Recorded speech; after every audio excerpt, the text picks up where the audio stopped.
They thought she didn't belong in the room, but what they didn't realize was that they were standing inside her building. The Langford Winter Charity Gala glittered beneath crystal chandeliers that hung 3 stories above polished marble floors, every surface reflecting wealth like a carefully rehearsed performance. Tuxedos tailored to perfection, diamond necklaces resting against silk gowns, champagne flutes catching the golden light. Invitations had been mailed on embossed cardstock, and security at the entrance checked each name against a digital guest list with quiet efficiency. When Emily Carter stepped out of a modest silver sedan and handed her keys to the valet, no one paid particular attention. She wore a simple navy dress that fell just below her knees, long sleeves, no dramatic neckline, and a pair of understated heels that clicked softly against the stone walkway. Her blonde hair was pulled back into a low bun, and the only jewelry she wore was a slim gold band on her left hand. Inside the grand foyer, conversations floated through the air about hedge funds, second homes in Aspen, and summer sailing off Nantucket. Victoria Langford stood at the center of it all, radiant in a custom ivory gown, her posture confident, her smile sharpened by years of being admired. At 38, Victoria had inherited Langford Hospitality Group and expanded it into a recognizable luxury brand, and tonight's gala was meant to showcase her influence among Boston's elite. When Emily approached the registration table, Victoria's gaze swept over her in one slow, assessing motion, the kind that measured net worth by fabric and confidence by label. "Can I help you?" Victoria asked, her tone polished but edged with something cooler. Emily offered a calm smile. "I'm here for the board reception." A flicker of amusement passed between Victoria and the woman beside her, a venture capitalist's wife wrapped in sequins. "The board reception is private," Victoria replied, glancing toward the iPad on the podium without actually checking it. "Invitation only." Around them, a few nearby guests turned subtly, curiosity sharpening their expressions. Emily's posture did not change. "I was told to arrive by 7. Victoria let out a soft laugh, not loud enough to echo, but loud enough to carry. "I'm sure someone misinformed you. Catering check-in is through the service corridor on the east side." The words hung in the air like perfume too strong to ignore. A man, holding a tumbler of 12-year scotch, raised an eyebrow, clearly entertained. Emily did not flinch. She simply looked past Victoria for a brief second, taking in the room as if memorizing it. "Is the board ready?" she asked gently. Victoria's smile tightened. "Excuse me." The chandelier light caught in Emily's steady eyes. "I wouldn't want to delay the evening." For a heartbeat, something almost imperceptible shifted, but Victoria brushed it aside, already turning to greet a state senator approaching with his wife. "Security," she said lightly over her shoulder. "Just make sure our guest finds the correct entrance." And as the murmurs continued and the champagne flowed, no one in that glittering ballroom realized that the quiet woman they had just dismissed held the deed to the very empire they were so proud to celebrate. The security guard hesitated, his hand hovering near his earpiece as he studied Emily more carefully, perhaps searching for some sign of uncertainty that would justify escorting her out. But there was none, only a quiet patience that felt strangely out of place amid the glittering impatience of the ballroom. Around them, a small circle of guests lingered under the pretense of casual conversation, their eyes drifting back again and again, drawn by the subtle tension that now hung in the air thicker than the scent of imported lilies. Victoria had already pivoted toward the state senator, her laughter rising brightly as if the interruption had never occurred, yet she kept one ear tuned to the scene behind her, confident that it would resolve itself in her favor. Emily reached into her small leather clutch and withdrew a slim envelope, cream-colored, unembellished, the kind that did not need gold foil to signal importance. She placed it gently on the registration podium. The woman managing the guest list glanced down, clearly expecting to find a mistake, but when she opened the envelope and scanned the single page inside, the color drained from her face in a way that no amount of professional composure could disguise. The security guard noticed first, then the venture capitalist's wife. The whispering shifted tone, curiosity replacing amusement. "Is there an issue?" Victoria asked smoothly without fully turning around. The registration manager swallowed. "Ms. Langford, this authorization letter is signed by the majority shareholder of Langford Hospitality Group." Victoria's smile flickered, only for a fraction of a second. And that concerns. Tonight's guest list how? Emily's voice remained calm, almost gentle. It concerns ownership. The words settled over the marble floor like a sudden drop in temperature. Across the ballroom, a tall man in a charcoal suit stepped away from a cluster of board members and began walking toward them with unmistakable urgency. He was not security. He was the chief financial officer of Langford Hospitality Group, and he looked as if he had just realized something he should have understood hours ago. "Victoria," he said quietly when he reached her side, "we need to speak." She kept her posture straight, refusing to acknowledge the shift she felt beneath her heels, as though the ground itself had tilted. "Not now," she murmured through a controlled smile. "We are in the middle of an event. It cannot wait." His eyes moved to Emily, and there was no confusion in them, only recognition. A murmur rippled outward, guests sensing that the performance of the evening had taken an unexpected turn. Emily did not step forward, did not raise her voice, did not demand attention. She simply stood there, her hands loosely clasped in front of her, watching as the confidence that had defined the room began to fracture. Victoria finally turned fully to face her, studying her not as an inconvenience, but as a question she had failed to anticipate. "Who exactly are you?" she asked, and for the first time, the edge in her voice had softened into something closer to uncertainty. Emily met her gaze steadily. "I believe that is what the board is about to clarify." And as the chandeliers continued to glow and the string quartet played on without missing a note, the ballroom began to understand that the hierarchy it had assumed was no longer intact. The chief financial officer did not lower his voice this time, because he understood that secrecy had already dissolved. "Victoria, the acquisition finalized 48 hours ago," he said carefully, each word landing with the weight of confirmation. "Carter Holdings secured controlling interest through a private purchase of outstanding shares. The transfer cleared at 9:30 this morning." A faint ringing seemed to fill the space between the chandeliers and the marble floor, though in truth it was only the string quartet continuing their elegant melody. Victoria stared at him as if he had begun speaking a foreign language. "That is not possible," she replied, her composure thinning. "I would have been notified." "You were," he said quietly. "Your legal team received the documentation at 6:05 p.m. yesterday." Around them, conversations had faded into near silence. A hedge fund manager slowly lowered his glass. The senator's wife pressed her lips together, suddenly unsure where to stand. Emily remained still, her expression neither triumphant nor apologetic, only steady. She had spent years learning that real leverage did not need to be loud.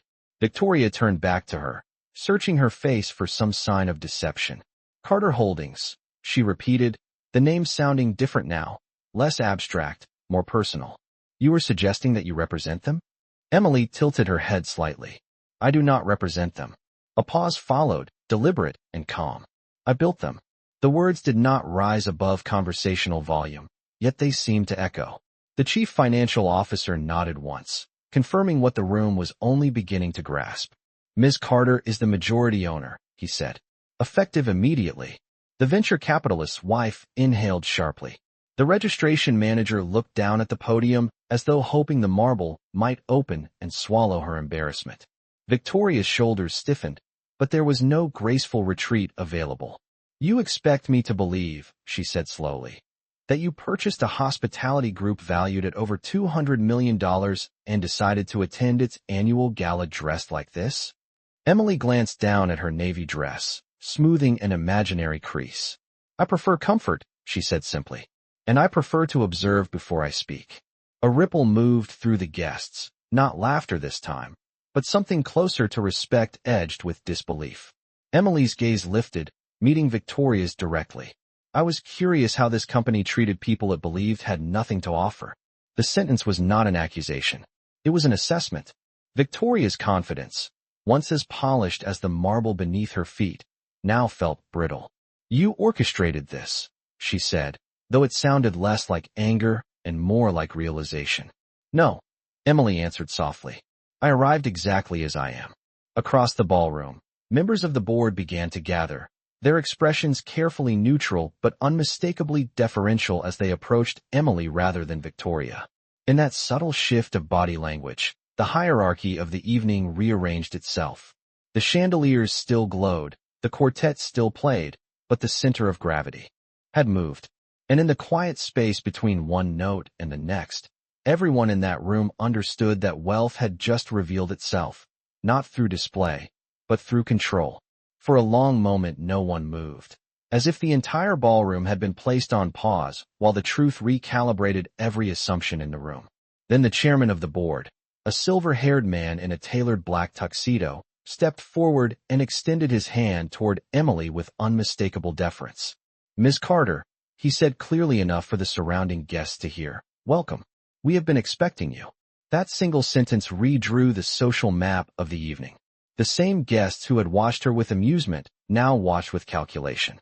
Victoria remained still, her expression composed by force rather than confidence. "Expecting her?" she repeated quietly to the chief financial officer. "The board was informed of the acquisition terms," he replied. "Ms. Carter requested that tonight proceed as scheduled." Emily inclined her head politely to the chairman. "I did not want to disrupt the staff or the donors," she said. "The cause is more important than corporate transitions." Her tone carried no edge, only clarity. The venture capitalist's wife took an unconscious step backward, creating space as if proximity might imply previous association. The registration manager busied herself with straightening papers that no longer required straightening. Across the room, servers adjusted their trays, unsure whether to continue circulating or retreat. Victoria finally drew a steady breath and faced Emily directly. "If you intended to make a statement," she said, her voice controlled but thinner now, "you certainly succeeded." Emily met her gaze without hostility. "I did not come to make a statement," she replied. "I came to understand the culture I now lead." The words were not loud, yet they carried farther than the quartet's music. A few board members exchanged glances, reading the implication. Culture was not about profit margins or expansion strategies. It was about how people were treated when they were perceived as insignificant. Victoria's posture remained upright, but the certainty that had once anchored her seemed to slip. "And what conclusions have you drawn?" she asked. Emily did not answer immediately. She allowed a brief silence to settle, the kind that invited reflection rather than reaction. "I observed assumptions," she said at last. "I observed hierarchy based on appearance. And I observed how quickly kindness disappears when someone is believed to have no leverage. No accusation, no raised voice, just observation." The chairman cleared his throat gently. "Perhaps we should begin the formal announcement," he suggested, sensing that the evening required direction. The master of ceremonies, who had been frozen near the stage, hurried to adjust the microphone. The spotlight shifted, illuminating the podium at the front of the ballroom. Guests instinctively turned, but many kept glancing back at Emily, as if confirming that the axis of influence had indeed moved. Victoria stepped aside, a motion so small it might have gone unnoticed under other circumstances, yet tonight it was unmistakable. Space opened in front of the stage, and the board members positioned themselves subtly around Emily rather than around Victoria. The quartet transitioned into a softer piece, the notes floating upward as if acknowledging the shift. In a room built to celebrate prestige, it had become painfully clear that prestige without humility was fragile. And as Emily walked toward the podium with measured steps, the marble floor echoed not with dominance, but with the quiet authority of someone who had nothing left to prove. The spotlight followed Emily as she reached the podium, yet she did not rush to speak. She adjusted the microphone slightly, her movements unhurried, and allowed the final notes of the quartet to fade into a respectful hush. Hundreds of eyes fixed on her, some curious, some uneasy, some calculating the implications of what had just unfolded. Victoria stood a few feet away, no longer at the center, but close enough to feel every shift in attention. Emily rested her hands lightly on the sides of the podium and looked out across the ballroom, taking in the crystal chandeliers, the tailored suits, the gowns that shimmered under golden light. "Good evening," she began, her voice steady and warm, carrying effortlessly through the room. "I appreciate the dedication that has gone into tonight's event. Supporting community initiatives has always been one of the strongest qualities of this company." The words were gracious, but they carried quiet ownership. A few board members nodded almost reflexively.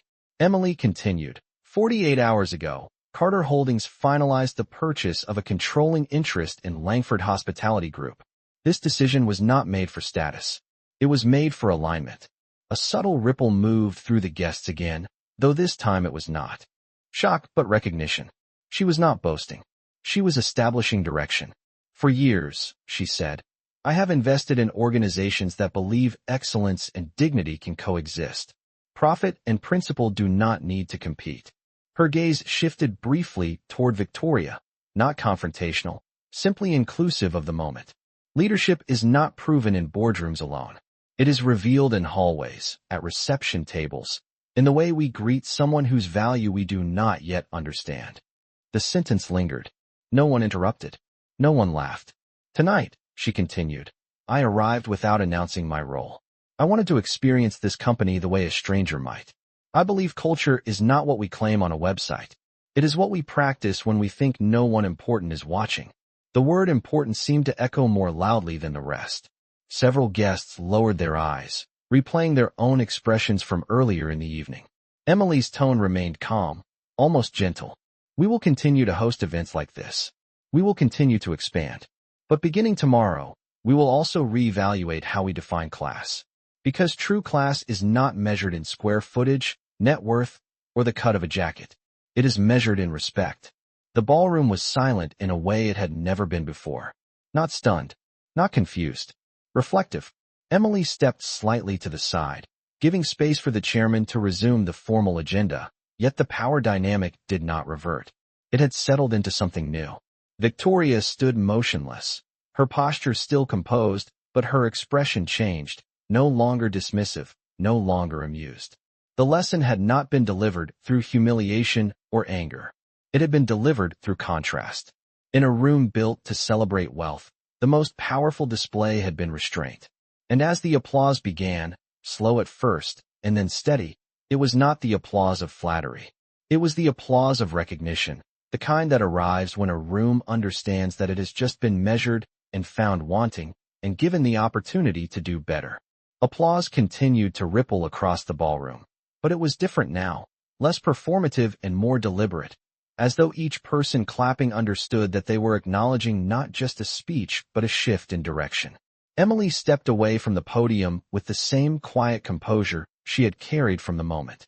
She arrived, allowing the chairman to resume the formal program. Yet even as the master of ceremonies attempted to restore the evening's rhythm, no one returned fully to their previous ease. Conversations resumed in softer tones. Laughter sounded measured.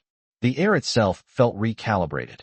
Victoria remained near the stage, her posture straight, but her gaze lowered in thought rather than superiority. For the first time that night, she was not orchestrating the room. She was observing it. Emily descended the short steps from the platform, and board members instinctively moved toward her, not crowding, but aligning. A donor in a tailored navy suit extended his hand with new respect. Ms. Carter, I look forward to discussing the expansion plan under your leadership, he said. Emily shook his hand warmly. I look forward to discussing how we treat every guest who walks through our doors, she replied. Her tone even, not corrective, simply firm. The donor nodded, absorbing the emphasis. Across the ballroom, the registration manager approached hesitantly, her earlier confidence replaced with quiet humility. Ms. Carter, she said softly, I apologize if there was any misunderstanding earlier this evening. Emily met her eyes without bitterness. There was no misunderstanding, she answered gently. Only an assumption. Those can be corrected. The woman swallowed and nodded, visibly relieved that the correction would not come with public reprimand. Near the bar, two investors who had once chuckled at Victoria's remark now spoke in subdued voices about corporate culture metrics and brand perception. The hierarchy had not dissolved into chaos. It had reorganized around accountability. Victoria finally stepped forward, stopping a respectful distance from Emily. The confidence in her expression had shifted into something more grounded, less theatrical. You could have handled this privately, she said quietly. It was not an accusation, but a reflection. Emily considered her for a moment. I did handle it privately, she replied. I arrived without announcement. The rest unfolded on its own. Victoria exhaled slowly, recognizing the truth in that statement. What happens now? She asked. Emily glanced around the ballroom, at the staff moving carefully between tables, at the donors recalculating their impressions, at the board members waiting for direction. "Now," she said, "we build something stronger than reputation." The chandeliers continued to cast their warm glow over marble and silk, but the warmth in the room felt different, less about status and more about awareness. No dramatic declarations followed, no theatrical dismissals or abrupt exits. Instead, there was a quiet understanding that influence had changed hands without spectacle. And as the evening carried on, refined but reflective, everyone present knew that the most powerful display of wealth they had witnessed was not the acquisition itself, but the restraint that followed it. The gala resumed its rhythm, but it no longer felt like a performance staged for admiration. It felt like a room under quiet evaluation. Conversations were more thoughtful now, pauses slightly longer, laughter less automatic. Emily moved through the ballroom without entourage or spectacle, greeting staff members by name after glancing at their badges, thanking servers for their work, asking a junior event coordinator how long she had been with the company. Each exchange was brief, sincere, and noticed. Influence, when authentic, did not need to announce itself again. Victoria observed from a short distance, her expression no longer sharp but contemplative.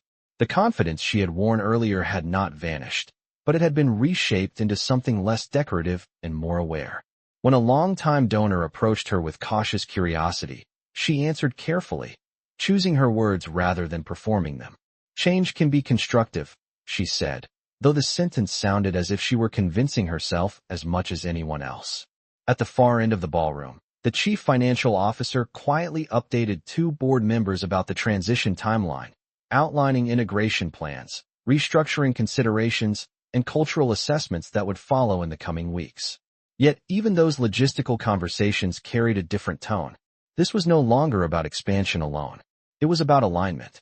Emily eventually found herself standing near the tall windows overlooking the city skyline.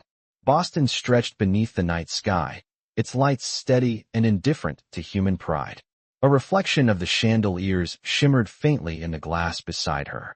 Victoria approached slowly, not with the brisk authority she once displayed, but with measured intention. "You knew how tonight would unfold," she said softly, stopping at a respectful distance. Emily kept her gaze on the skyline for a moment before responding. "I knew how people often respond to what they do not recognize," she said. "The rest was choice." Victoria absorbed that. The words were not accusatory, yet they carried weight. "I built this company on ambition," Victoria admitted after a pause. "I did not think about how that ambition might look from the outside." Emily turned to face her fully now, her expression calm but direct. "Ambition is not the problem," she replied. "It becomes a problem when it forgets empathy." The music shifted again, softer, almost reflective. Guests continued to mingle, but there was no longer a center of spectacle. The power had redistributed itself quietly, and the lesson lingered without needing repetition. Victoria nodded slowly, a subtle acknowledgement that did not require public display. "I would like to learn your expectations," she said. It was not submission. It was growth. Emily offered a small, genuine smile. "My expectation is simple," she answered. "That every person who walks into one of our hotels, whether wearing a designer gown or denim, feels equally welcome." The marble floors still gleamed. The chandeliers still sparkled. But beneath the elegance, something foundational had shifted. Respect had replaced assumption. And in that shift, the room discovered that true authority does not demand recognition. It earns it in silence. The evening moved forward with a steadier rhythm now, less like a spectacle and more like a recalibration. Waitstaff, who had once navigated the ballroom with careful invisibility, now carried themselves with a hint of reassurance, as though the atmosphere itself had granted them permission to breathe more freely. Conversations about quarterly returns and expansion into new markets continued, but threaded through them was a new awareness, subtle yet undeniable. Emily remained near the windows for a moment longer, watching the reflection of the skyline shimmer across the glass. Before turning back toward the room she now owned not only on paper, but in direction. A member of the events team approached her cautiously, a young woman in her mid-20s with a name tag that read Claire. "Miss Carter," she said, voice steady but respectful. I wanted to thank you for what you said earlier. Emily tilted her head slightly. For which part? Claire hesitated. For reminding everyone that culture is practiced, not advertised. Emily smiled gently. Culture belongs to everyone in the room, she replied. Not just the people on stage. Claire nodded, and in that brief exchange the impact of the evening extended beyond boardrooms and balance sheets. Across the ballroom, Victoria was speaking quietly with the chief financial officer, her gestures measured, no longer expansive but intentional. There was no dramatic resignation, no confrontation. Instead, there was a conversation about transition, about collaboration, about how to evolve rather than resist. The shift in power had not created chaos. It had created clarity. A long-time investor approached Emily with a careful question about the company's future brand positioning. Will the luxury standard change? He asked. Emily answered without hesitation. Excellence will not change, she said, but accessibility will expand. Luxury should never depend on exclusivity of respect. The investor nodded slowly, as though recalculating what prestige meant in a marketplace that was watching more closely than ever. Near the entrance, the security guard who had once hovered uncertainly caught Emily's eye. She gave him a small nod of acknowledgement, not grand, not theatrical, just enough to communicate that she had seen him too. The guard straightened instinctively, not out of fear, but out of pride. The string quartet transitioned into a final piece as the evening began to wind toward its conclusion. The chandeliers still cast their golden glow over silk and crystal, but the tone beneath that glow had shifted from display to reflection. Victoria approached Emily once more, her expression composed, her posture dignified but softened by humility. I misjudged you, she said plainly. Emily did not allow the moment to stretch into discomfort. You misjudged an image, she corrected gently. Not a person. Victoria absorbed the distinction. Then I will make sure the company does not repeat my mistake, she replied. Emily extended her hand, not as conqueror to defeated, but as leader to collaborator. Victoria accepted it. Around them, guests watched quietly, aware that they were witnessing something more meaningful than an acquisition. They were witnessing accountability without humiliation, authority without cruelty, wealth without arrogance. And as the final notes of music floated upward and the city lights shimmered beyond the glass, the room understood that the most enduring transformation that night was not financial. It was cultural. Respect had entered the building, and it was not leaving. The final guests began to drift toward the exits, their conversations quieter than when they had arrived, as though each carried away more than a memory of crystal chandeliers and champagne. The marble floors no longer echoed with pride, but with measured footsteps, thoughtful and deliberate. Emily stood near the entrance as several board members thanked her personally, not out of obligation, but with genuine acknowledgement. The evening that had begun as a display of hierarchy had ended as a lesson in humility. Outside the tall glass doors, the night air was cool, the city skyline steady and indifferent to social rankings. Victoria joined her near the doorway, no longer flanked by admirers or orbiting investors. For the first time that night, she looked not like a host guarding status, but like a leader considering responsibility. You could have exposed me, Victoria said quietly, her voice carrying neither defensiveness nor pride. You had every opportunity. Emily glanced toward the ballroom where staff were clearing tables and extinguishing candles one by one. Exposure was never the goal, she replied. Correction was. The distinction settled between them. Victoria nodded slowly. I built an empire, she admitted. But I forgot that an empire is nothing without the people inside it. Emily's expression softened, though it never shifted into superiority. You did not forget, she said gently. You prioritized the wrong measures. That can be recalibrated. The valet brought Emily's modest silver sedan to the curb, its simplicity almost poetic against the line of luxury vehicles waiting beneath the hotel's awning. A few remaining guests watched from a distance, not with amusement this time, but with quiet respect. Wealth had arrived without spectacle and departed the same way. Victoria extended her hand once more, this time not as a public gesture but as a private acknowledgement. Tomorrow, she said, we begin again. Emily accepted the handshake. Tomorrow, she agreed, we build with intention. The door of the sedan closed with a soft click, and the car pulled away from the curb without fanfare. Inside the hotel, staff members exchanged small smiles, subtle but meaningful. The registration manager who had once hesitated now greeted departing guests with renewed attentiveness. The security guard stood taller, not because he feared authority, but because he felt seen by it.